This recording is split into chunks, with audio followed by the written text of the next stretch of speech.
નમસ્કાર, મિશન 26 સાથે હું છું પ્રવીણ। લોકસભા ઇલેક્શન પહેલા દરેક શહેર, દરેક ગામમાં, દરેક વર્ગના મનમાં આ ચૂંટણી પહેલા શું ચાલી રહ્યું છે તે મુદ્દે વાત કરી રહ્યા છીએ। જૂનાગઢમાં છીએ આજે, અને જૂનાગઢમાં મહિલા અગ્રણીઓ છે ભાજપ અને કોંગ્રેસ બંને તરફથી। આજે પોઝિટિવ વાત કરવી છે કેમ કે મેયર પણ છે સાથે આપણી, અને કાર્યકર્તાઓ પણ છે। મેયરથી શરૂઆત કરીએ। જ્યાં સુધી મહિલાઓના મુદ્દાની વાત કરીએ બેન, ન માત્ર જૂનાગઢ પરંતુ ઓવરઓલ જૂનાગઢની વાત કરીએ, મહિલાઓ માટે ખરેખર શું થયું અને શું હવે થવું જોઈએ અહીંની પ્રોગ્રેસ માટે, અહીંના ડેવલપમેન્ટ માટે? आपने आम तो ख्याल ज हशे कि भारतीय जनता पार्टी माननीय वडाप्रधान श्री नरेन्द्रभाई मोदी होय कि आ गुजरात राज्यना मुख्यमंत्री भाई श्री विजयभाई रूपाणी होय, स्त्री सशक्तिकरण माटे हर हमेशा आगळ ज रह्या छे अने स्त्रीओ माटे घणा बधा एवा कायदाओथी मांडीने एवी योजनाओथी मांडीने के जे स्त्रीओने शारीरिक, मानसिक अने आर्थिक त्रणेय पासाएथी सक्षम बनावी शके। हूँ आपने एक टूंकું उदाहरण आपू के स्त्रीओનું शारीरिक जे तकलीफो छे एमां पण सरकार द्वारा अनेक योजनाओं करवामां आवी छे। स्त्री मानसिक स्वस्थ रहे ए माटे पण अनेक योजनाओं छे के जेमां स्त्री पोतानुं डेवलपमेंट करी शके छे। साथे साथे आर्थिक सक्षम बने ए माटे सखी मंडळोथी मांडीने अनेकविध योजनाओं एवी छे के स्त्री पोते मानभेर जीवी शके। अने गर्व छे के आ देशना नेतृत्वमां पण स्त्रीओनो खूब मोटो फाळो छे। आप જોઈ શકો છો કે નિર્મલા દરેક ફિલ્ડમાં આગળ પડતા છે સ્ત્રીઓ, પરંતુ સ્ત્રીઓ માટે યોજનાઓ પણ છે।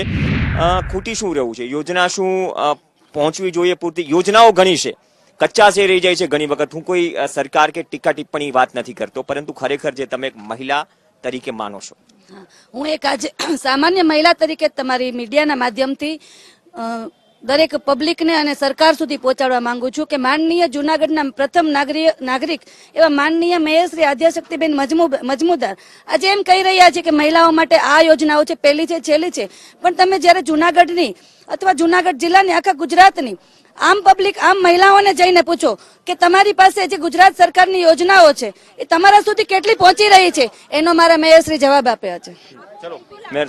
ચલો મેયર પાસે પણ આવીશ। મહિલાઓ માટે ગુજરાત સરકારે 181 નામની એક મહિલા હેલ્પલાઇન કરી છે। આ હેલ્પલાઇનમાં કોઈ પણ પીડિત મહિલા ક્યાંય પણ હોય ને તકલીફમાં હોય ને 181 ડાયલ કરે ને એટલે 10 સેકન્ડમાં છે ને ત્યાં એની વાન આવે છે અને એ મહિલાના પ્રશ્નો સાંભળે છે। જનની સુરક્ષા યોજના, આંગણવાડીની અંદર નાના બાળકોને અને જે ધાત્રી માતા છે, જે પ્રેગ્નેન્ટ માતા, એને પોષણ માટે પણ આ સરકાર છે એ ચિંતા કરી રહી છે। ઇવન સ્કૂલોની અંદર સેલ્ફ ડિફેન્સના ક્લાસ એ ગુજરાતની સરકાર છે, ભારતીય જનતા પાર્ટીની સરકાર છે એ કરી રહી છે। અને આવી અસંખ્ય, જેમ કે છોકરી છે એ પહેલા ધોરણમાં દાખલ થઈને 7 ધોરણ સુધી પ્રાથમિક શાળામાં, સરકારી પ્રાથમિક શાળામાં ભણે તો એને વિદ્યાલક્ષ્મી નામના બોન્ડ આપવામાં આવે છે। આ બોન્ડમાં એ છોકરીને, એ જે વિદ્યાર્થીની છે એના પૈસા જમા થાય છે ને એ જ્યારે પરણવા લાયક થાય ને ત્યારે એને એ પૈસા સરકાર છે એને માતા પિતાને આપે છે। પાયાની બધી જરૂરિયાત છે, પાયાથી વિચારી રહ્યું છે। પરંતુ બેન, એ પણ વાત છે કે જાહેરાતોનો યુગ છે, માધ્યમનો યુગ છે। જેટલી ફટાફટ માધ્યમોની દ્રષ્ટિએ જાહેરાત પહોંચે છે એટલી યોજનાઓ પણ પહોંચવી જોઈએ। આપણી સતર્કતા પણ જરૂરી છે, જાગૃતિ પણ જરૂરી છે મહિલાઓમાં। એટલી જે તમે કહો છો કે જાગૃતતાથી પહોંચવી જોઈએ, એ ખરેખર પહોંચે જ છે, પણ લોકો એવું માને કે નથી પહોંચતી। મહિલાઓ સુધી દરેક યોજનાઓ પહોંચે છે, દરેક મહિલાઓ બધો લાભ લે જ છે એવું નથી લેતા, પણ ખરેખર આ એક વસ્તુને ઉપજાવી કાઢવામાં આવી છે। બાકી સરકાર એની યોજના જે આપે છે દરેક લોકો સુધી પહોંચે જ છે, એમાં શ્યોર છે। ચલો ક્યાં હું આવીશ। ઓકે, હું કમી એ વધુ એક રિએક્શન લઈ લઉં। ચલો ક્યાં ખામી છે? એટલે પોઝિટિવ કોમ્પ્લિમેન્ટ આપી શકો કેમ કે જનતા માટેની વાત છે, કોઈ ટીકા ટિપ્પણી। હું કોંગ્રેસ કાર્યકર છું। હું તમને એટલું જ કહું છું બેન, આદ્યાશક્તિબેન એમ કહે છે કે લેડીઝો માટે ઘણી બધી વસ્તુ કાઢી છે, પણ કોઈ લેડીઝ એમ કહી દે આવીને કે આજે અહીંયા પહોંચી છે, નથી ભાજપની લેડીઝ લગી પોગી કે નથી કોંગ્રેસની લેડીઝ સુધી કોઈ લેડીઝ સામે પોગી જ નથી। આજે ધનલક્ષ્મીની જે યોજના કાઢી હતી 15 લાખ રૂપિયા, એ હજી આવ્યું નથી કોઈ લેડીઝના ખાતામાં। આજે જે ગૃહિણીઓ હેરાન થાય છે, ગેસના બાટલા જે 300 રૂપિયાના મળતા હતા અત્યારે 1000 રૂપિયા પહોંચ્યું છે।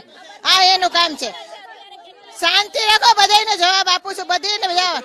હવે એમ કહે છે કે 700 રૂપિયા સબસિડી મળે છે, ક્યાં ખાતામાં 700 રૂપિયા સબસિડી મળે છે પાછી? ઓકે, ચલો મોંઘવારી અને ગેસના ભાવ બેન, મોંઘવારી નહીં, મહિલાના હાથમાં, મહિલા ઘરના હોમ મિનિસ્ટર હોય છે, બજેટ એના હાથમાં હોય છે।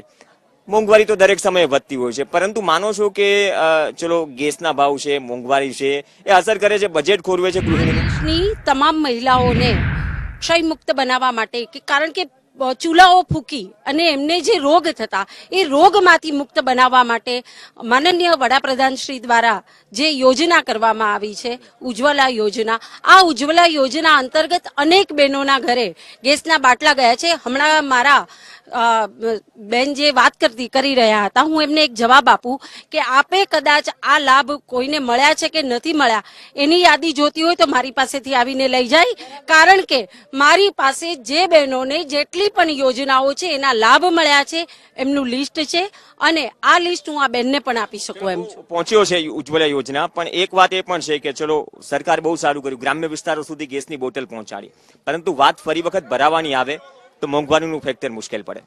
એવું નથી, તે આ બેંકમાં 292 રૂપિયા પાછી આપને સબસિડી મળે જ છે. 750 હોય પણ એમાં 300 રૂપિયા તો આપને પાછા મળી જાય, એટલે ભાવ વધ્યા નથી.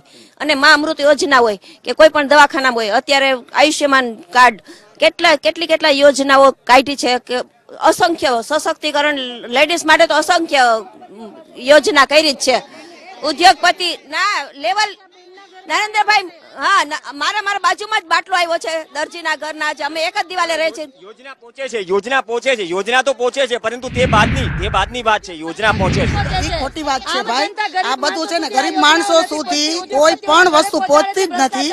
અને મોદી સાહેબે એક યોજના બહાર કાઢી હતી કે 2 લાખ માણસોને રોજગારી આપવાની. પેલા તો એક પણ વ્યક્તિ એમ નથી કહેતું કે અમને રોજગાર મળી રહી છે, તો દર મહિને 2 લાખની વાત કરી હતી. આ બધું જૂઠું જ છે. અને બાટલાની બેન કે છે ને સબસિડી 300, તો એ ખોટી વાત છે. 300 રૂપિયા તો શું 100 120 સબસિડી મળે. હવે સાંભળજો, સાંભળો તમે, 120 માં સબસિડી મળે. એ સબસિડી ગરીબ વ્યક્તિ લેવા જાય છે ને તો બેંક શું કે છે ખબર, 2000 રૂપિયા તમારે બેંકમાં જમા રાખવા પડે. તો ગરીબ માણસોને 2000 રૂપિયા જમા રાખે તો એને ઘરમાં તકલીફ પડે કે ન પડે ભાઈ? અત્યારે મહિલાઓને ઓકે, ફાઇનલ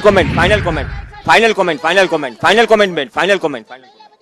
એ ઝીરો બેલેન્સ થી ખાતા બેનો માટે ખોલેલા જનધન યોજનાના, અરે તમને લોકોને ખબર જ નથી, નોલેજ નથી, તો તમે શું જાણો છો એમ? ચલો, આ ગરમા ગરમી છે, મહિલાઓ વચ્ચે વાત થઈ, ઘણા બધા મુદ્દે વાત થઈ, મહિલાઓની યોજનાઓ વિશે વાત થઈ, પરંતુ હું એ જ કહેવા માંગીશ, અહીંયા ટીકા ટિપ્પણી કરવી નહોતી, પરંતુ બંને પક્ષે જે મહિલાઓ છે એ પણ એકબીજાની દલીલમાં મશગુલ છે. આજના સમયમાં એ જરૂરી છે કે જેટલી ઝડપથી આજના માધ્યમમાં જાહેર ખબરો પહોંચે છે, એડવર્ટાઇઝમેન્ટ પહોંચે છે, એટલી ઝડપથી યોજનાઓ પહોંચવી જોઈએ અને લોકોએ લાભ મેળવવો જોઈએ. મહિલાઓએ જાગૃત થવાની જરૂર છે. મિશન 26માં કેમેરા પર્સન સુરેશ રાજપૂત સાથે પ્રવીણ આહિર,